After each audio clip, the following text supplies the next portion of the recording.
YouTube. What I'm going to do today is kind of go over my logbook and how I track things to plan for the next season, and I'll go over each component of this now. So hang on a minute, let me get the camera to get this close up for you. All right, so this is my logbook. This is what I have in each one of my vehicles, and I have this is actually the master I keep at home, but let me kind of go through each part of this. What I have in the beginning is I'm pretty anal about things. I've had too many hunts ruined because I forgot something like an oar or a life jacket or something. So what I do is I have a pre-hunt checklist. This is what I'm going to do to be prepared for the morning. I do this the night before, and it just goes through a lot of things that I will take care of and do. All right. The second one is the pre-hunt checklist. This is all the things that I need to have as far as food and preparation if I'm going for a day or a weekend. The next sheet I have in here is this is exactly what I want in my truck. This is always in my truck during hunting season, ready for a hunt. I also have a section down here. These are the items that have to be replenished every time, whether it's water, an ice chest, if I'm taking a day pack. So all these items in yellow, I know that before every hunt, I've got to make sure that I replenish these. The rest of these items are always in my truck during hunting season and ready to go. But I still run through it and make sure the night before. Then I've got one, I've kind of made a video over what I put in my Kathy Kelly bag, but there's the checklist that lets me know. And once again, the highlighted ones are areas or items that I know for each hunt I have to replenish. I've got a checklist if I'm using my NuCanoe, exactly what I need to take. You can see here that there's certain items that I don't carry in my truck all the time. So if I'm taking my NuCanoe, I might need waders. If I'm going to be egressing into a deep creek or whatever, then I'm going to have to be wearing waders. If I have to cross a lot of creeks once I get to my location, I'll need them. So once again, the yellow items I may or may not need, and so I highlight them to let me know that I've got to have them. The rest of this is always on my NuCanoe. And that goes through the process of setting up using the NuCanoe for the day. All right. Then you get into my actual log sheets, and I'm sorry, but I did put a blue tape over my coordinates because I'm just not willing to give away my locations. But this one is in my main book, and it does have coordinates. This is one I keep in my truck, and I have this also downloaded to my phone. Now, it don't have the coordinates on it, but I do have a GPS that has these tree stand names and the coordinates on it, and that's password protected. But let me get in close to just go through. So you can see here, I've got area 1A. I break all my wildlife management areas up. The actual tree stand number, what I call the tree stand, how I enter, whether it's a walk-in, canoe, kayak, sometimes I even use a bicycle. It just depends. But this is my primary entry. Then I also got the best winds. And I break some of my stands down to morning and evening because they can be hunted both in a lot of cases. And so I put down the winds. And if there's one wind that I'm iffy on, I'll go ahead and highlight that. Then I put the actual equipment in the notes section. This is what I need to be able to hunt that particular tree. And I do this for every one of my tree stands. And as you can see, for 2016,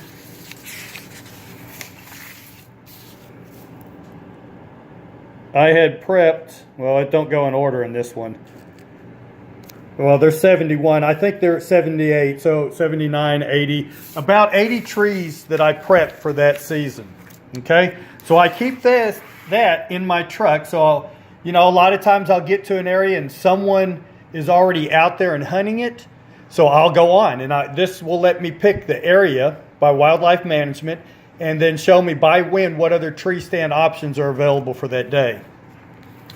In my master log, I got to be careful how I show these things. I think I got them blocked out. I have a tree sheet for every one of my tree stands that really recaptures all the information here, and I might handwrite in some additional notes. Now you can see this stand here, I never hunted last year, or in 2016. So here is an actual area. So I've got the log sheet for every tree stand, and then I produce an aerial showing that stand. And then I put in here, here's my entry.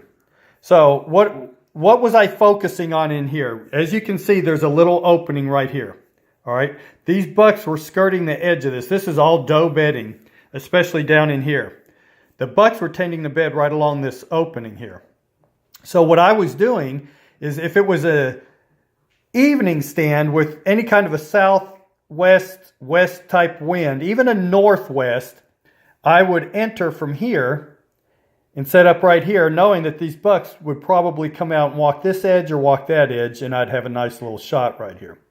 If I was hunting it in the morning and I had a northwest type of wind, I would probably hunt this stand, or I could hunt that stand. But if I hunted this stand, I would, once again, I'd probably come in using my kayak here. But I could have come in planning to hunt this stand, and for some reason the wind was a little fickle or whatever, and then I could walk around and still access this stand. For any kind of north wind or northeast wind, or even a strong east wind and a southeast wind, this was my preferred stand. And I had a camera set up right here, and I captured I don't know how many bucks cruising right through this edge. I'd also put up a false licking branch right here that they were hitting pretty routinely. With this stand, based on the wind, I had two ways of access. And the lake was actually down here, so I would kayak up this creek, park right here, walk right to my stand. Or I could come in through this way, walk with my waders down this creek, and get in if I had a southwest type wind. So I keep an aerial photograph just like this for every one of my data sheets. And I've got these for every tree stand. Okay? Let me show you another one. Okay, so here's another log sheet. Now this is the new improved one to where I put them all on one sheet. I also sometimes make a drawing. If I'm up in a multi-branch tree, based on my approach, I will sketch it in and put exactly where my sticks are going. I tend to put in exactly what equipment I need, the height of that particular tree stand, what I need to climb it.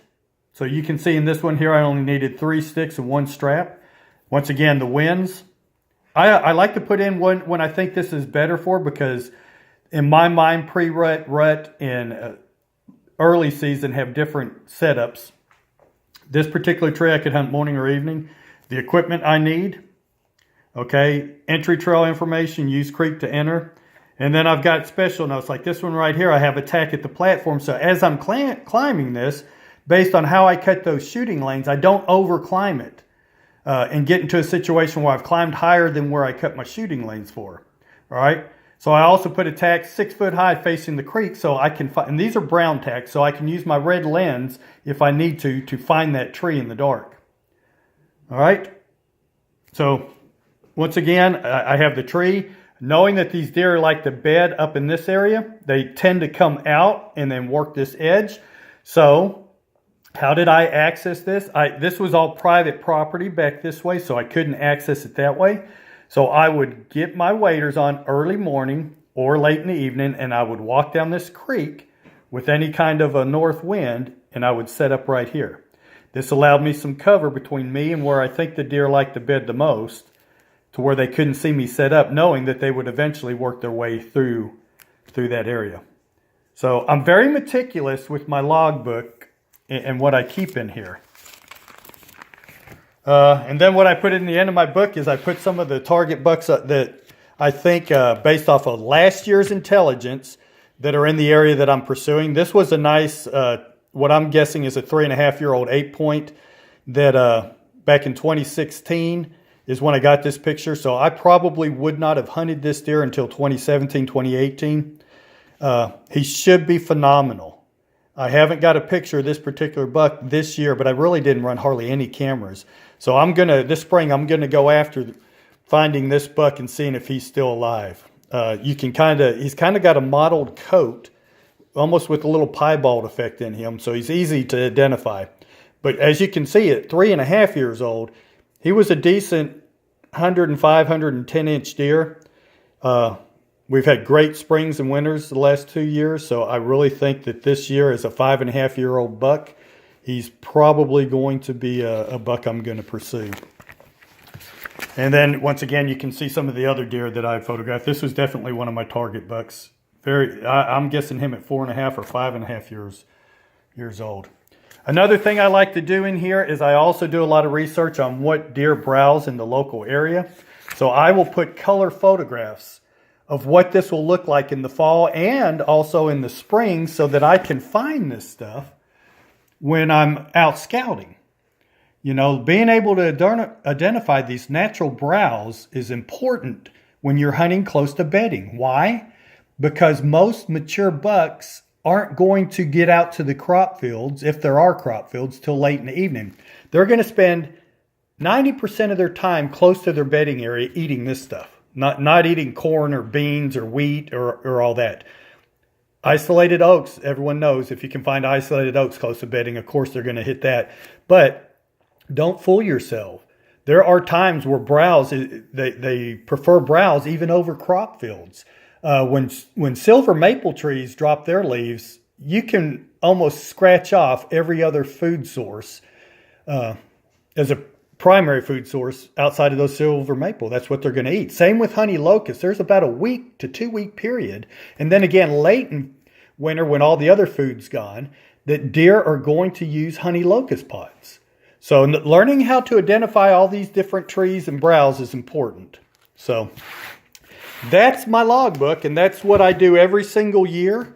I update this every year. Every year I produce new Excel spreadsheets. Sometimes trees get blown down, you know, or a limb breaks or something happens to where a tree becomes unusable, and I simply cross through that one. I don't ever reassign the number to it. This is just how I get organized for the upcoming hunting season. Hopefully this will give you some ideas to where you can come up with a system to help organize and help you make decisions. Where does this primarily come into effect?